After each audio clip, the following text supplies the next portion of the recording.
It is common knowledge that a divided house cannot stand. In fact, it is doomed to fall, and fall it shall. Having said that, in this video, I want us to look into some of the silly divisions that, if left unchecked, will cause problems for the opposition dugout ahead of 2027. And so with no further ado, let's get after it. Coming in at number 3, we are having a very weird beef in Mulembe Nation. And it just so happens to be between Senator Boni Khalwale and Cleophas Malala, the DCP party leader. Just have a look at this nasty show between the duo.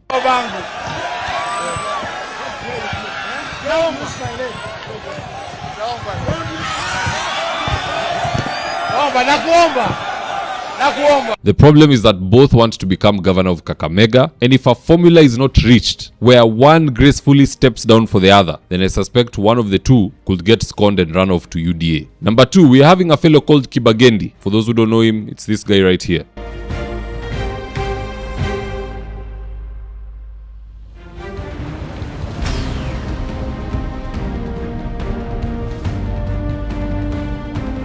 You see, Kagendi likes lifting weights in the gym, but he can't find time to lift his standards when he talks. All the time he must be found shouting at people. The other day in Bunge he was uncontrollably shouting at Duale. This time round he's busy lecturing Gachagua. All while forgetting the numbers of Kisis is less than Somalis in this country. Ukitoka kwa jamii ambayo muko na mtu mzuri anaweza kuwa rais, lakini namba zenu ni chache, all you have to do is form some camaraderie with the other communities. Sasa yeye anaenda kuattack the largest community in Kenya. Hesabu ya Matiang'i itafanyika aje bila mlima Kenya? Did he consult that with Matiang'i? Ama anaenda kuongea mambo yake sababu he must shout everywhere? Just listening to this guy. Ningependa kumuhimiza yule kiongozi ambaye tunataka kushikana na yeye tufanye kazi, ambaye anaitwa Rigathi Gachagua. Sisi kama makabila madogo, we are feeling that you are intimidating us. We want to tell you, Rigathi Gachagua, while we have tremendous respect for you, sisi tunataka tukae kwa meza kama equal partners. We will not allow you to continue intimidating other principles in the opposition.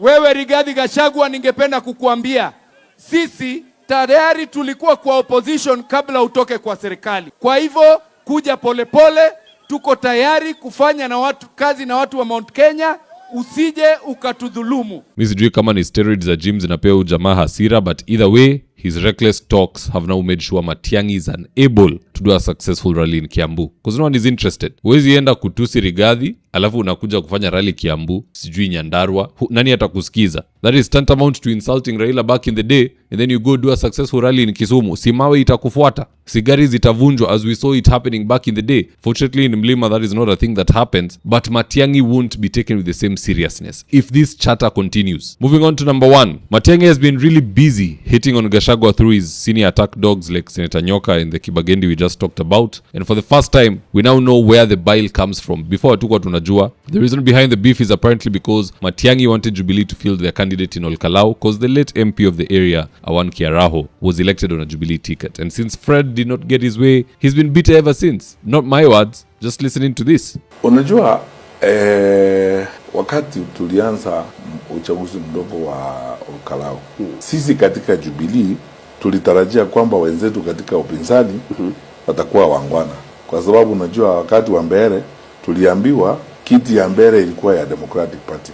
Kwa hivyo wale wengine ondoa wagombeaji uchaguzi wenu, sisi sote tuunge mkono candidate wa DP. See, that is what happened. Yes. Unajua sisi ndio tulilipa gharama kubwa zaidi kwa mbele. Ni kwa vile wananchi hawajui. Sisi ndio tulilipa gharama zaidi kwa sababu tulikuwa tushamtaja candidate pale mbele na tukapelekwa kotini. Mwishowe tukalipa fine huko mbele. Okay. Kwa sababu tulimtoa candidate wetu na tulikuwa tushamweka. Sasa tukaenda pale ikatulazimisha kulipa fine kama chama.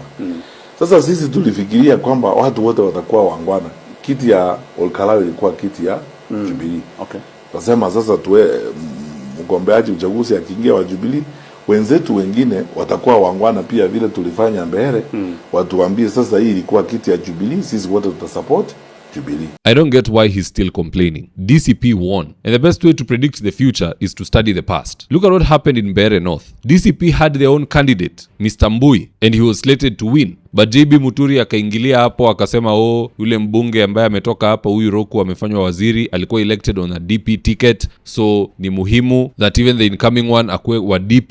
Rigathi akasema ni sawa, and we watched Newton Karish lose by a few votes. Then we go to Olkalau. Jubilee pia wajilete sababu hawasomi historia, waseme unajua Kiaraho ambaye ameaga dunia alikuwa mtu wa Jubilee, kwa hivyo hii ni zone ya Jubilee, we must field our candidate. Would Jubilee have survived the billions of Kenya shillings that Ruto was spending in Olkalau? A party which the party leader cannot be found saying anything anywhere, amestaafu, hana umaarufu. A party which the top brass are uncharismatic. No one wants to go and listen to Jeremiah Kioni at a rally. No one wants to listen to Fred Matiang'i. We want him to lead the country. He's a good leader, good manager. But that excitement to go and listen to him, haiko. Would that candidate have succeeded? The answer is no. Long story short, these petty squabbles need to be quashed as early as now. I'm happy with what Rigathi did with Munya. They met for the Meru festival, something there in Meru. Photos are all over the internet, including this one right here.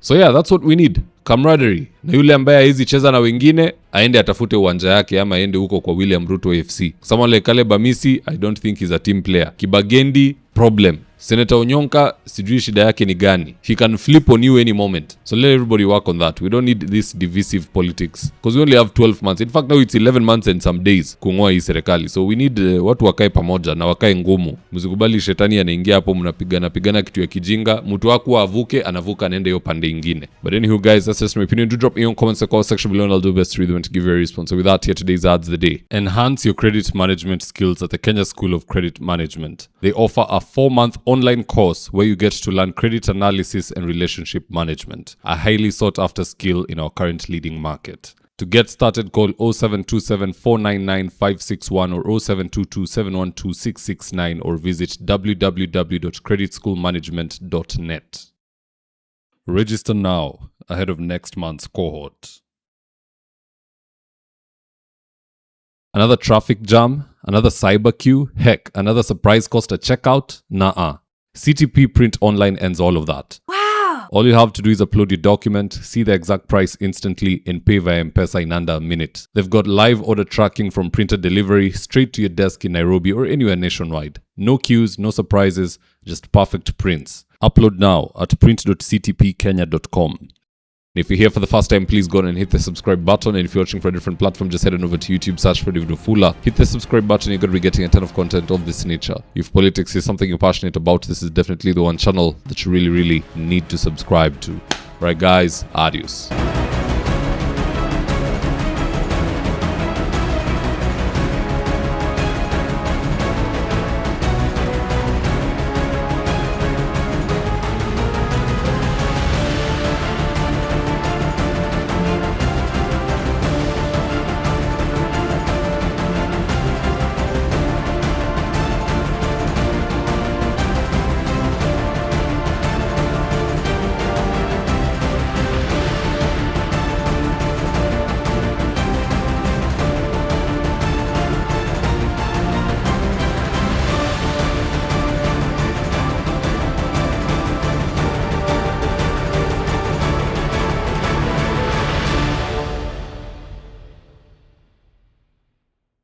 Thank you for choosing David Wafula as your primary news platform.